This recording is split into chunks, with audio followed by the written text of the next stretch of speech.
हरे कृष्णा। आप सब यहाँ पर जो आए हैं इस आयोजन के अंदर, ये आयोजन हमारे महाराज जी के बल से, उनके आशीर्वाद से इस क्षेत्र में हो रहा है। ऐसी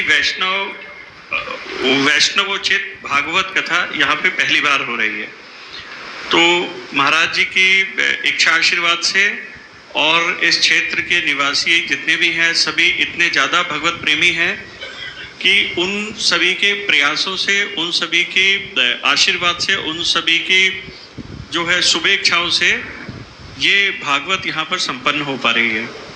जिस समय ये विचार आया और मैं जब क्षेत्र में मिला तो सबसे पहले मैं हमारे इसी कार्यक्रम में हमारे गिरिराज शर्मा जी से मिला, जिन्होंने छूटते ही कहा कि जो भी होगा मैं देख लूँगा।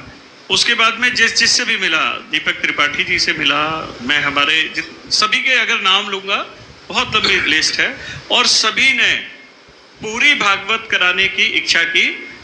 परंतु हमारे ये इच्छा थी कि एक एक दिन सब जुड़े ताकि ज़्यादा से ज़्यादा लोग इसका हिस्सा बन सके। और बहुत सारे लोग, तकरीबन 35-40 लोग लक्ष्मी सेवा के माध्यम से और अन्य अन्य सेवाओं के माध्यम से इस भागवत कथा का हिस्सा हैं, जो वो सब मिल करके इस कथा को यहाँ इस स्थान के ऊपर आयोजित करने का हम सब प्रयास कर रहे हैं। इस सब के पीछे महाराज जी का आशीर्वाद और पीछे से जो महाराज जी की गाइडलाइंस है। इतना मौसम विपरीत हुआ तो वो भी हमारे लिए अच्छा ही रहा कि बहुत गर्मी थी और ठाकुर जी और महाराज जी आने वाले हैं, तो प्रकृति ने भी यहाँ थोड़ा सा बारिश करके ठंडा माहौल कर दिया। कितने हर चीज़ों के सहयोग बनते जा रहे हैं और बहुत ही अच्छे तरीके से सबके सहयोग से भागवत कथा चल रही है। और अलग अलग दिन मैं अलग अलग तरीके से सबको धन्यवाद भी करूंगा, विशेष रूप से जो जिस दिन हमारे जजमान होंगे, जैसे आज के हमारे जजमान जो है हमारे श्री गिरिराज शर्मा जी हैं, और जितने भी यहाँ क्षेत्र में कार्यक्रम इस प्रकार होते हैं, उन सभी कार्यक्रमों के अंदर जो सबसे पहले सहयोग के लिए जो कहते हैं वो हमारे श्री गिरिराज शर्मा जी होते हैं। यहाँ होने वाले सभी धार्मिक कार्यक्रमों में आपका सबसे उत्साह के साथ जो होता है वो समर्पण रहता है, सहयोग रहता है। बाकी कहने के लिए कोई खास बात नहीं है। जो कहने की विशेष बात है कि ये कोई कार्यक्रम नहीं है, जो नित्य भागवत लीला है वो इस समय यहाँ शब्दों के रूप में प्रकट हो रही है। हमें उसे अपने हृदय में उतारना है और ग्रहण करना है, यही मुख्य बात है। इसके अलावा कोई और मुख्य बात नहीं है। गर्मी, सर्दी, बैठने की व्यवस्था, लाइट की व्यवस्था सब पीछे है, सब सेकेंडरी है। जो मूल है इस भागवत को यहाँ होने का, वो मूल बात ये है कि महाराज जी के बुखार बिंद से शब्दों के रूप में वो हमारे हृदय में हम उतार पाएं। जितना ज़्यादा उतार पाएं वही इसका मूल है। तो उसी प्रयास से आए। जिन माताओं को या जिन हमारे प्रभु जी को थोड़ी सी और जानकारी और इससे जुड़ने का मन कर रहा है, जानने का मन कर रहा है, लंबे देखिए यहाँ जितनी देर बैठे हैं उतनी देर तो सबको बहुत अच्छा लगता है, बहुत बढ़िया कथा है। बाहर निकलते हैं तो बस यही रह जाता है कि कथा बहुत अच्छी थी। क्या था? नहीं थी तो, पर बहुत अच्छी थी, बहुत अच्छी कथा सुनाई, लेकिन ये नहीं बता पाते कि कथा में क्या सुनाया। तो हमारे पास अवसर है, आज पहला दिन है, कल से हम कॉपी किताब लेकर आए, कॉपी और पेन। उस कॉपी और पेन को लाने से क्या होगा, हमें कोई बात अच्छी लगी जो हमारे जीवन के लिए उपयोगी है, तो बाहर निकल के हम भूल जाएं, इससे बेटर है हम उसे तुरंत लिख लें। तो जब भी समय मिले उसे पढ़ लें।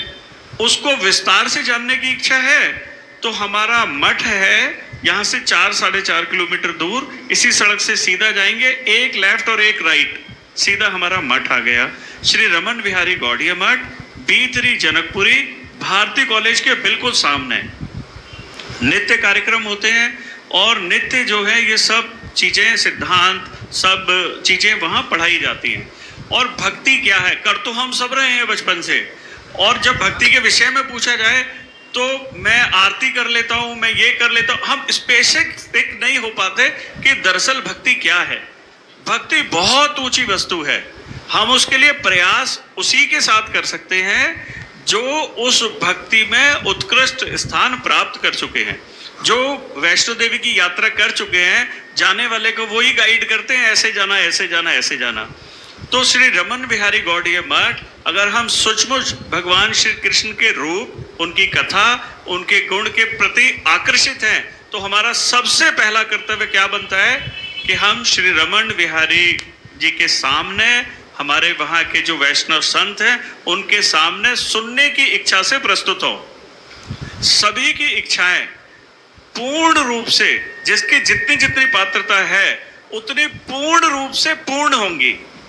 तो सभी के श्री चरणों में मेरा निवेदन है, यहाँ पर इस भागवत कथा को आप शोरूम में रखा हुआ सैंपल समझिए कि ये इतना अगर रस वाला है तो सोचिए वहां ठाकुर जी के सामने दर्शन करते हुए बैठकर ऐसे संदेशों को सुनना कितना मधुर होगा, कितना आनंददायी होगा, कितना उत्साही होगा, कितना प्रेरित करने वाला होगा। तो हम सबकी चेष्टा, प्रयास यही रहना चाहिए कि हम श्री रमन बिहारी जी में रोज शाम को 7:30 बजे आरती के बाद 1 घंटा कथा होती है। यानी वहां तो रोज अमृत बरस रहा है, हम अपनी अज्ञानता की वजह से वहां उस अमृत का पान नहीं कर पा रहे हैं। तो प्रयास पूर्वक उस श्री रमन बिहारी गौड़ीय मठ में जाने का प्रयत्न करें। शादी में जाने के लिए तैयार होते हैं, कई कई कार्यक्रम और कई मीटिंग छोड़ करके भी वहां चले जाते हैं। तो सोचिए जहां इतना रस है कि हम बरसात में और विपरीत परिस्थितियों में भी यहाँ पर पूरे चित्त और मन के साथ बैठ करके आनंद ले रहे हैं, तो वहां कितना आनंद होगा। तो मैं सभी के श्री चरणों में निवेदन करता हूं और सभी से विशेष रूप से आग्रह करता हूं कि यहाँ कथा का आनंद लिख करके लें, लिखते लिखते लें। जो जो भी अपने उपयोगी लग रहा है उसको लिखें, उसको पढ़ें। जैसे महाराज जी ने बताया कि धुंधकारी ने खाना छोड़ा, कथा सुनी और मनन किया जा करके।